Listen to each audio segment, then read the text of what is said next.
Okay, so I bought what's it called? The X-Men movie bundle on Prime. All the X-Men movies. So, because of that, I've been rewatching them, and I have not watched the original X-Men trilogy, X1, X2, X-Men United, and X-Men The Last Stand, since I was, probably the last time I did it, I was 12. I have not watched them since I was a kid.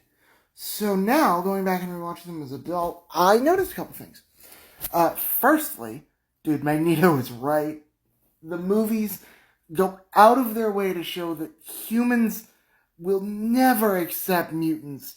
There will always be people fighting for them. And for the record, I read X-Men comics. I'm not too far into the comics, more into the movies and the shows and that side of the X-Men, but I'm aware that's the theme of the comics. But specifically in these movies, Magneto's right, and they make Professor X, Charles, kind of blind, honestly. He feels misguided. Like, hope is all well and good, but, I mean, it just feels misguided when you're sitting there and you're fighting against all this shit, and none of it gets better throughout their movies.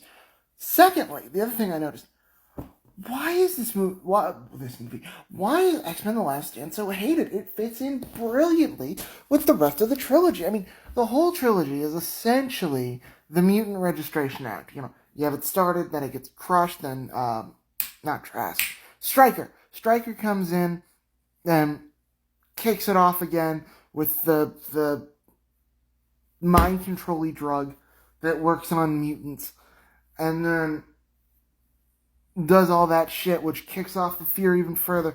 And then eventually you have this pharmaceutical guy that says, you know what, fuck it, here's a cure. My son's a mutant, I don't know how to deal with this, here's a cure.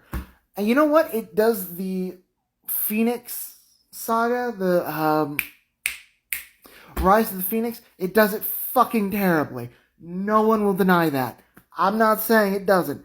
It does. It takes the comics and goes, fling. But as movies, they work phenomenally well. And I guess there's going to be a part two, because I only have about 30 seconds. God damn it, TikTok.